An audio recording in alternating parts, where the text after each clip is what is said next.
నమస్తే, welcome to Vijay Kranti voice of Telangana. This is మణి.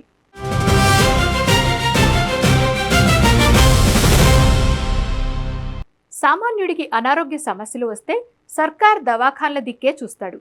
కానీ ఆ ప్రభుత్వ ఆసుపత్రులకే జబ్బు చేస్తే డబ్బు లేని పేదోడు ఎటుపోవాలే? దైవంతో సమానంగా చూసే డాక్టర్లు ఇగోలతో కుర్చీలాటలో బిజీగా ఉంటే కామన్ మ్యాన్ ఏమైపోవాలే? రంగారెడ్డి జిల్లా వైద్య ఆరోగ్య శాఖలో అసలు ఏమవుతోంది? ఓసారి దీనికి సంబంధించిన వార్తను చూద్దాం. వైద్య శాఖలో ఇగోలా పోరు, రోగుల ప్రాణాలతో చెలగాటం, విజృంభిస్తున్న విషజ్వరాలు, పక్కన పడ్డ ప్రజాసేవ, డిఎంహెచ్ఓ వర్సెస్ ఉద్యోగులు, పీక్స్ కి చేరిన వివాదం, బాధ్యులపై కఠిన చర్యలకు ప్రజల డిమాండ్. ఓవైపు వర్షాకాలం వచ్చేసింది. గ్రామాల్లో ఎక్కడ చూసినా సీజనల్ వ్యాధులు, డెంగూ, మలేరియా, విషజ్వరాలతో అల్లాడుతున్నారు ప్రజలు. కార్పొరేట్, ప్రైవేట్ ఆసుపత్రులకు వెళ్లలేని నిరుపేదలు ప్రభుత్వ ఆసుపత్రులకు క్యూ కడుతుంటే వారికి వైద్యం అందించాల్సిన డాక్టర్లు, సిబ్బంది మాత్రం ఆధిపత్య పోరులో మునిగిపోయారు. రంగారెడ్డి జిల్లా వైద్యారోగ్య శాఖ కార్యాలయం ప్రస్తుతం ప్రజాసేవను పక్కన పెట్టి తీవ్ర ఇగోల పోరాటానికి, రాజకీయ చదరంగానికి అడ్డాగా మారింది. వారం రోజుల్లోనే రెండోసారి టీఎన్జీఓ నేతలతో కలిసి జిల్లా వైద్యశాఖ సిబ్బంది సెక్రటేరియట్ మెట్లెక్కారు. జిల్లా వైద్యాధికారిని వైఖరిపై సచివాలయంలో వైద్యారోగ్య శాఖ మంత్రి దామోదర రాజనరసింహకు ఫిర్యాదు చేశారు. దీంతో ఈ వివాదం తీవ్ర కలకరం రేపుతోంది. 3 నెలల క్రితం వికారాబాద్ నుంచి బదిలీపై వచ్చిన డిఎంహెచ్ఓ స్వర్ణకుమారి వైఖరిపై కింది స్థాయి నుంచి సీనియర్ డాక్టర్ల వరకు తీవ్ర అసంతృప్తితో ఉన్నారు.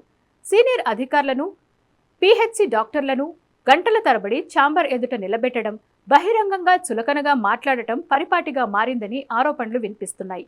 స్థానిక ప్రజాప్రతినిధుల సలహాలను పక్కన పెట్టి ఏకపక్షంగా బదిలీలు చేయటం, విధుల్లో ఉన్న వారిపై కక్ష సాధింపుగా మెమోలు జారీ చేయడం వివాదానికి ఆజ్యం పోసింది.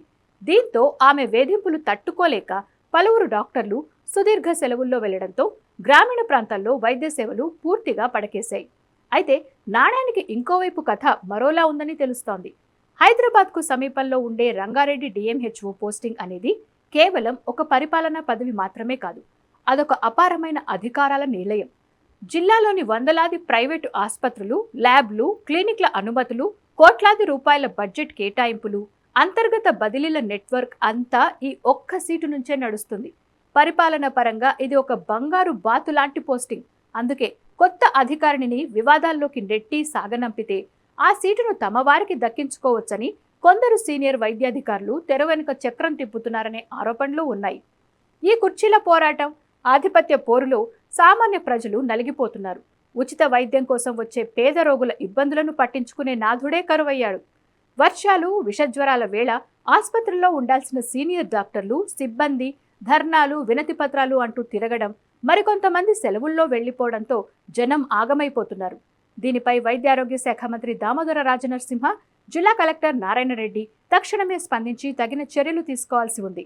ప్రజా వైద్యాన్ని గాడిన పెట్టకపోతే చివరికి ప్రభుత్వానికే చెడ్డ పేరు అని గుర్తించాలి. మీ అభిప్రాయాలను కామెంట్స్ రూపంలో చెప్పండి. ఈ వీడియో నచ్చితే లైక్, షేర్ చేయండి. ఇలాంటి మరిన్ని వార్తల కోసం మన విజయక్రాంతి ఛానల్ని సబ్స్క్రైబ్ చేసుకోండి.